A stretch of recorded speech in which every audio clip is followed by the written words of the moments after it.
আমাদের সময়কালের সবচেয়ে বড় অভিনেতা মোশাররফ করিম, এটা তো আমার কাছে মনে হয়। হ্যাঁ, তো কারোর সঙ্গে তুলনা করার কিছু নাই। তো আবার মোশাররফ করিমেরও এমন অদ্ভুত অদ্ভুত গুণাবলী আছে যেটা অন্য অভিনেতাদের মধ্যে নাই। ফরিদি ভাইয়ের মধ্যে এমন কিছু গুণাবলী ছিল যেটা অনেকের মধ্যে নাই। মোশাররফ করিমের আরও যেটা সবচেয়ে মনে পড়ে যে সেই ডে ওয়ান থেকে সে কিন্তু কারো কাছে কাজের জন্য যাইতো না, কারো কাছেই কাজের জন্য। সে এইটাই বিশ্বাস করতো যে আমার যদি যোগ্যতা থাকে তাহলে দর্শক আমাকে, পরিচালকরা আমাকে নিবে, দর্শক আমাকে নিবেই।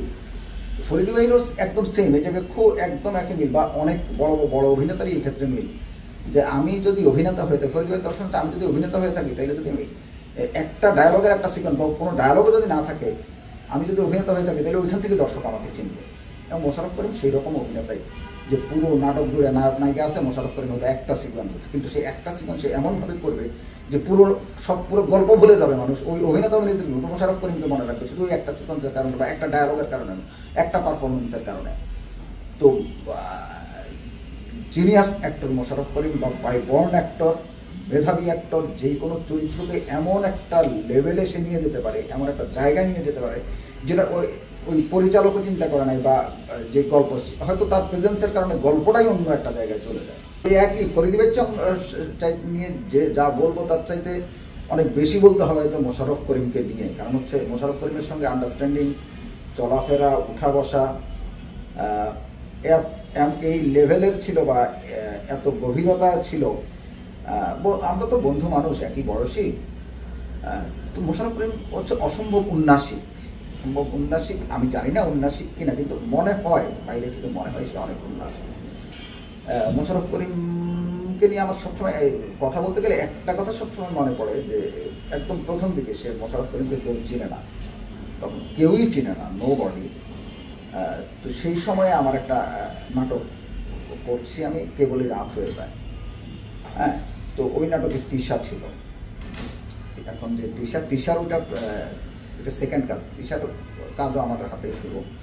প্রথম কাজ ছিল অতঃপর রুহুদাতে তিশা অভিনয় করেছিল, আর এটা হচ্ছে সেকেন্ড, বা এটা প্রথম, মেবি এটা প্রথম, কেবলই রাত হয়ে যায়। হ্যাঁ, তো মোশাররফ করিম আমাকে একদিন এসে বললো যে ভাই, এত না মানে নাটক তো করতেছি, মানুষ তো চিনে না, আজকে আমার ভাল লাগছে একটা বিষয়, ব্যাংকে টাকা তুলতে গেছিলাম, ওইখানে আমাকে কেবলই রাত হয়ে যায় দেখে লোকেট করছে, আমাকে চিনছে বা ইয়ে করছে, এটা ভালো লাগছে, আমার আত্মীয় সিকোয়েন্সগুলি ভালো হয়, দর্শক খুব ভালোভাবে নিচ্ছে।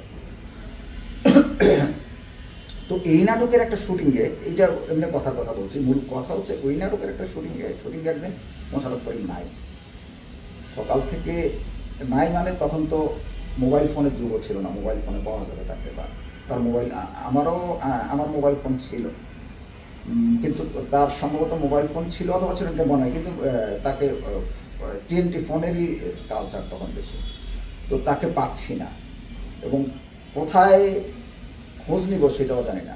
দুপুর হয়ে গেল, মেবি শুক্রবার ছিল অথবা শনিবার, কিরকম একটা ছুটির দিনই ছিল, উত্তরায় শুটিং করতেছিলাম। এর মধ্যে সে দুপুরের দিকে মোশাররফ করিম আসলো, আইসা, এবং বললাম কিরে ভাই, সকাল থেকে আপনার জন্য বসে, আপনি জানেন যে ভোরবেলা আপনার দিকে শুটিং শুরু করবো, আপনি এখন আসলেন? বলছি ভাই একটু সমস্যা হয়ে গেছে, আমি কিন্তু জানাবেন না? তো সেই কথাবার্তা বলা নেই, তো দেয় নাই। আমি বললাম যে তো আসেন শুটিং শুরু করি। তার ব্যাগ নাই, মানে শুটিংয়ের কস্টিউমে আর নেই, সে চলে আসছে। কিছুক্ষণ পরে, 15-20 আধা ঘন্টা পরে একটা মেয়ে একটা ব্যাগ নিয়ে চলে আসলো। তো কে মেয়ে আসলো, এটা সেই মেয়েটা হচ্ছে মোশাররফ করিমের স্টুডেন্ট, সেই সময়ের স্টুডেন্ট, এখন আমাদের তার ওয়াইফ জুনি, আমাদের ছোটো বোনের মতো জুনি। ওই প্রথম জুনিকে দেখলাম। তো এইটা আমার সবসময় মনে পড়ে, যে সে শুটিং করতে মানে